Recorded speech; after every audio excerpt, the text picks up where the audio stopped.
Fortune. I'm the Fine Arts and Business Department Chair. And on behalf of Hugh Colsey, I would like to read to you the brother-in-law's story. The Twin Towers were magnificent to view from beneath on the outside. Imagine two buildings the size of Sears Towers standing side by side. When you looked up at them, it made you dizzy. I remember the first time I saw them. I never stopped being in awe of them. They could be seen from almost any point in the city and anchored Manhattan to the rest of the island. Manhattan had more skyscrapers than any place in the world, and yet the void left on the skyline by the Twin Towers' absence is enormous. That day, I was home because I was in between projects and doing email with the TV on the background. I came out to the living room and saw the second tower collapsing. It didn't register immediately what I was seeing. A few seconds later, I realized it was live and real life, and I shouted out loud in horror my friend's name. You see, my friend worked at the World Trade Center in Tower 7. I called his office, his cell, his home, and emailed all addresses, hoping to get in touch with him, though I knew I would not. I had feared I'd lost my dear friend. After watching replays of the planes hitting the towers, I realized I was witnessing people, possibly including my friend, being killed. I knew the odds were that he survived since his office is in Tower 7 and not in the two main towers. But, on the other hand, it was not unusual for him to be in one of the main towers at several points during his workday. All I knew for sure was that he was in or outside the World Trade Center complex when it was hit. After placing at least 50 calls to his number that day, I finally heard from my friend about 10 o'clock that evening. When he called, I was overcome with joy and relief. He was extremely distraught, yet relieved and recovering from the shock he had suffered.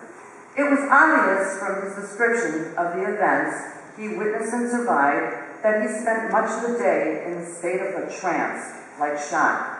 He talked all night about what he saw and felt that day, and he talked the next day about it again. He was composed, yet in shock, and very emotional.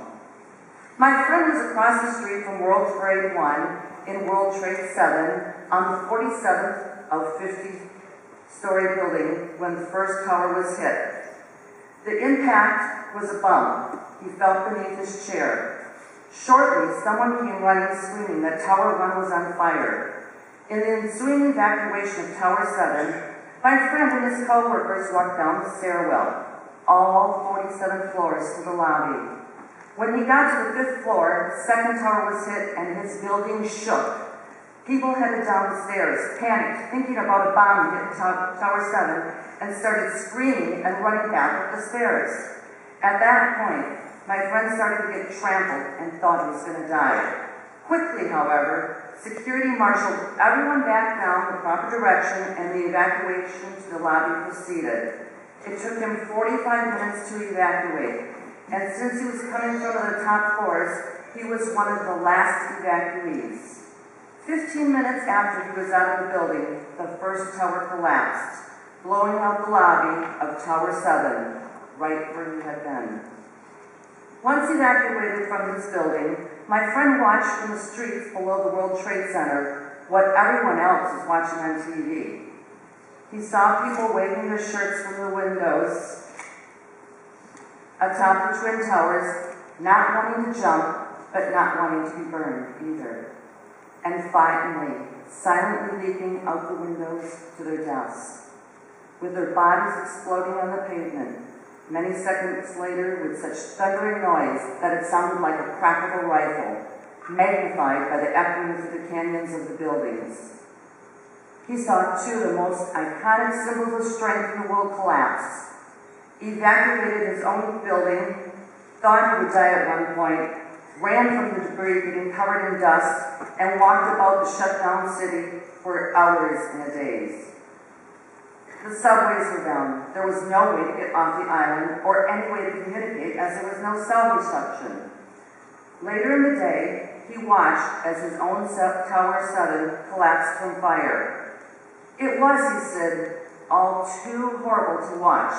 Something you did not want to watch, yet something you could not help watch. Nothing, and I mean nothing, ever phases New York, but 9/11 did.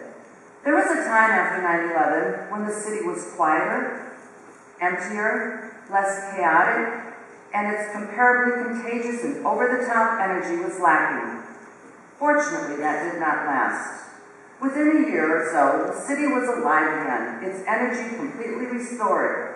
People were everywhere, and in fact, it seemed to be more vibrant and full of life and people than ever.